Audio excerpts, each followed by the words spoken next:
जितने झरने हैं, जितने तालाब हैं, समंदर हैं, नदी हैं, इनको भी ये लोग मालिकाना हक दे रहे हैं। जैसे जंगलों को इन्होंने नेशनल प्रॉपर्टी बना करके सरकारों ने अपने पास काबू करके तोड़ा जा रहा है। जैसे हसदेव के अंदर अभी जंगलों को उजाड़ा जा रहा है। आदिवासियों को क्यों उजाड़ा जा रहा है, आपको क्या लगता है?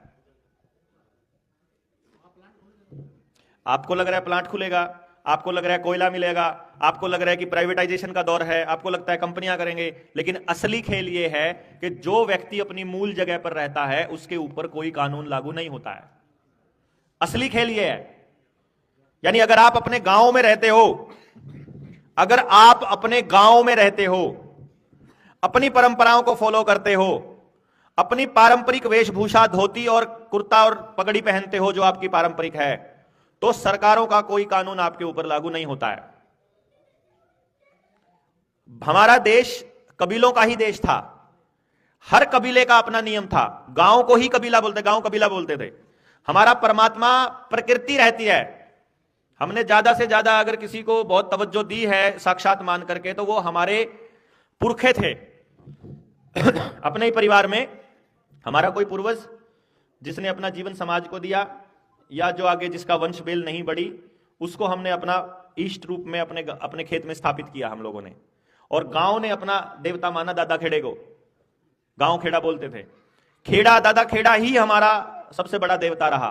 और जब तक दादा खेड़ा रहा तब तक गांव अपनी परंपरा को मानता रहा। मंदिर मस्जिद वाली जो कल्चर है, ये तो अभी राम जब नहीं था तब भी तो कुछ था, जब कृष्ण नहीं था तब भी कुछ था। वो कुछ क्या था? वो प्रकृति थी, वो कुदरत थी जो हमेशा से रहती आई है, जिसने लालन पालन किया है।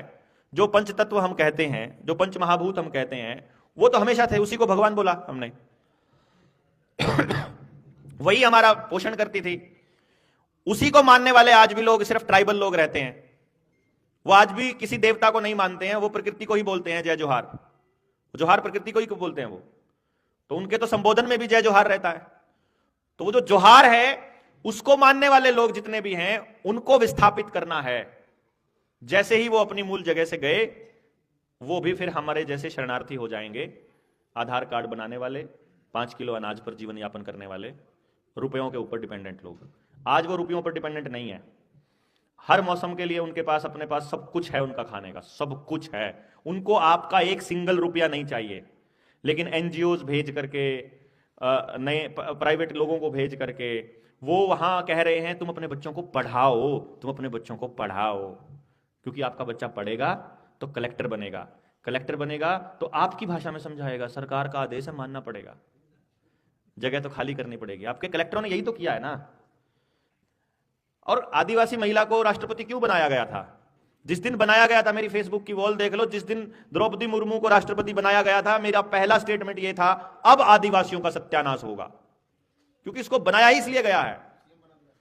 जो जिस जाति का व्यक्ति प्रधानमंत्री, राष्ट्रपति, उपराष्ट्रपति, मुख्यमंत्री, डिप्टी सीएम है, उस जात का तो नाश प्राथमिकता में है।